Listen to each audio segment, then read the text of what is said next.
김기춘 전 대통령 비서실장과 조윤선 전 문화체육관광부 장관에게 실형을 구형했다. 특검팀은 3일 서울중앙지법 형사합의 30부 심리로 열린 김 전 실장과 조 전 장관 등의 직권남용 권리행사 방해 등 혐의 결심 공판에서 김 전 실장에게 징역 7년을, 조 전 장관에게 징역 6년을 구형했다. 수사부는 이 함께 기소된 김상률 전 청와대 교육문화수석에게는 징역 6년, 김소영 전 문체비서관에게는 징역 3년을 구형했다.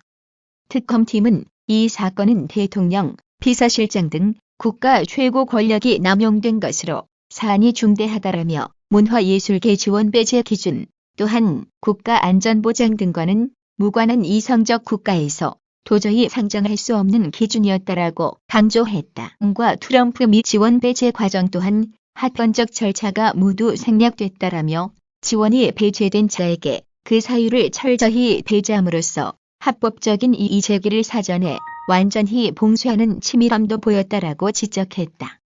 그러면서 문화예술계 지원 배제 대상자는 사실상 1만 명 남짓 이르렀고 사실상 생계와 직결되는 보조금 등 모든 지원이 무조건 배제됐다라며 실행 방법도 한 비상식적자 재판이 정석이었다라고 설명했다. 이영복 특별검사보도 의견을 더했다.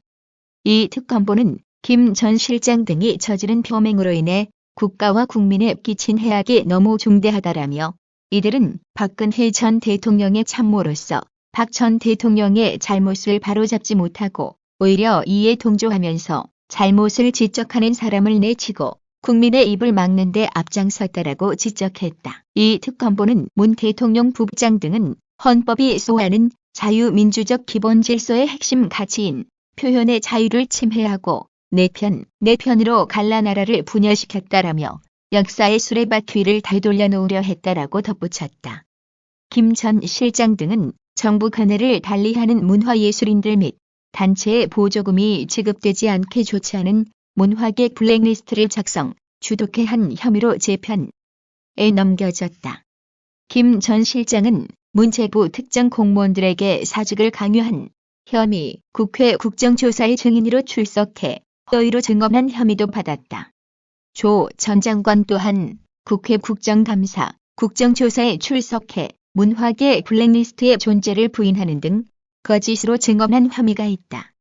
재판 과정에서 김 전 실장과 조 전 장관은 책임은 통감하지만 범행에는 관여하지 않았다는 취지로 허위를 부인한 자기로 방침을 특히 김 전 실장은 피고인 신문에서 사약을 받으라고 독배를 들이밀면 깨끗이 마시고 끝내겠다라면서도 문화계 블랙리스트는 명단을 본 적도 없고 전혀 알지 못한다며 억울함을 호소했다. 조 전 장관도 피고인 신문을 통해 문화예술계 지원 배제를 알았다면 당장 중단했을 것이라며 눈물을 흘리면서도 보고받은 바 없고 지시한 적 없다라며 무릇으로 일관했다.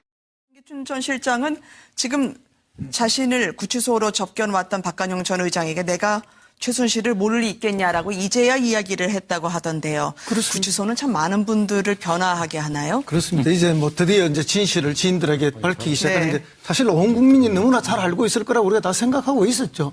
40년 인연인데 사실은 박근혜 전 대통령과 김기춘 실장의 인연도 40년 인연이고 네. 최순실과 인연도 40년 인연 아닙니까? 정말 그 얽히고 설킨 한 다발로 되어 있는 그 같이 공동체적 삶을 살아왔다도 과언이 아닌 세 사람인데 김기춘 실장이 몰랐을 리는 없다. 네. 다만 이제 그 최순실 씨의 요구가 너무 과해서 자기도 당황스러웠을 때도 있었을 것이고 또 자기의 권력을 유지하기 위해서 타협했을 때도 있었을 겁니다. 그러면서 일정 정도 견제도 했겠죠. 그러니까 최순실 씨의 입장에서는 김기춘 실장을 너구리라고 이야기하기도 하고 또 뭐 이렇게 엉큼한 영감이다 이야기하기도 하고 여러 가지 표현이 있었죠. 그런 견제 속에서도 함께 갈 수밖에 없었던 운명 공동체가 아니었나. 그것은 네. 결국 달콤한 권력을 누리기 위해서는 같이 눈 감고 갔던 것이 아닌가. 비로소 이제 그렇게 부인하고 부인하다가 이제 교도소 구치소 안에서 박관영 전 의장께 이제 진실을 고백한 게 아니겠습니까? 네. 저분만 그렇게 했습니까? 좀 전에 아까 이야기했던 다른 분들, 우병우 씨 역시 몰랐을 리가 없겠죠.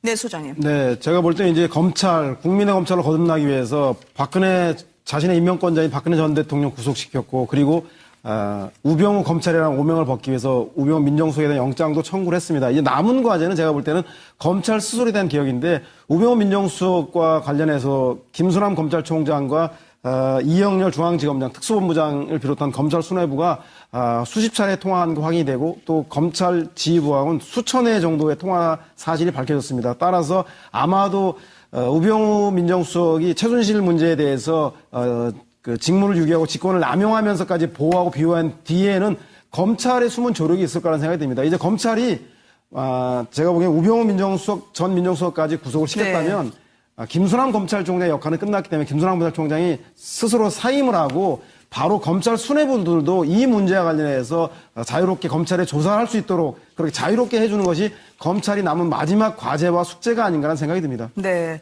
지금 이 두 분의 최소 공배수, 최대 공약수로 최순실 씨를 이야기를 하고 있었었는데 지금 최순실 씨는 구치소 생활이 좀 힘든가요? 워낙 큰 집에서 사셨기 때문에 이 정도 남부구치소는 굉장히 좁다고 갑갑해야 한다는 보도가 있었는데요. 예, 제가 이게 남부구치소 자주 면회를 가는데요. 네. 이게 시설은 아주 좋아요. 왜냐하면 네. 이게 영등포 있던 게 2011년에 옮겨가지고 최첨단 시설이기 때문에 상당히 시설은 좋은데 근데 이 시설을 좋다고 선호하는 게 아닙니다.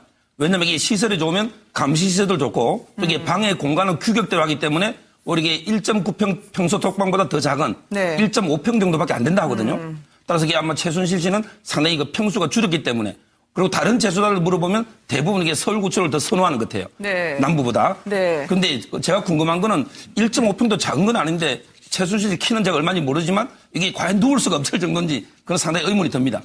마음이 갑갑하겠죠. 박 전 대통령은 상당히 적응을 하시려고 애쓰는 것 같긴 하던데 말이죠. 그렇죠. 뭐 구치소 생활이 아직 뭐 구체적으로 알려지기는 있지 않지만 그래도 이제 내부에서 아마 박 전 대통령의 성향으로 보면 좀 조용히 했던 그 내부에서 좀 사색도 하고 생각도 하고 네. 그리고 또 뭐 가끔씩 이제 운동도 하신다고 그럽니다. 네. 그러면서 보면 나름대로 좀 어떤 유지하시는 것 같은데 아마 최순실 씨가 이제 좀 더 유지를 못하는 것 같아요. 이게 왜냐하면 사실 환경이 바뀌고 그러면 또 이게 지금 예년보다 줄어든 게 왜냐하면 우리가 큰 평수 살다가 작은 평수 가면 굉장히 집이 좁아 네. 보이는 그런 느낌이 있거든요. 네. 작은 데서 조금만 커도 사실은 좀 그래도 좀 이게 그 숨이 튀는 그런 측면이 있는데 아마 네. 그런 것들을 좀 느끼는 거 아닌가. 적응하기 위해서 굉장히 힘들어진 것이 아닌가. 아니 공간에 대한 적응도 적응이지만 결국 사람에 대한 적응입니다. 네. 서울구치소에 있을 때는 구치소장부터 이렇게 해서 최순실 씨를 굉장히 챙기는 듯한 모습을 많이 보여줬죠. 그리고 최순실 씨도 저기서는 이미 구치소 생활 내에 주도권을 쥐고 있는 그런 모습을 우리가 많이 봤습니다. 구치소 측은 특별한 혜택은 없었다라고 말하지만 네. 그런데 지금 남부구치소로 가면 지금 자기를 관리하는 그 담당에서부터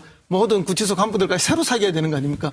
물론 뭐 어떤 비호가 있을지 없을지 네. 그건 알 수가 없지만 결국 거기에서 오는 스트레스가 굉장할 겁니다. 그런 것들 때문에 깝깝해하고 힘들어하는 그건 뭐 있을 수밖에 없습니다. 저거를 네. 이제 이감이라고 하는데요. 네. 그게 이제 다른 공간으로 옮겨져 갈 때 느끼는 그런 보통적인 그 심리 압박감 같은 거죠. 그런데도요, 저는 최순실 씨에 대해서 이제 SNS나 이런 공간에서는 상당히 비판적입니다. 왜냐하면 네. 지금 우리는 1.9평에서 1.5평 가서 좁아졌다고 이야기를 하고 있지만 일반 국민들은 어떻게 되느냐.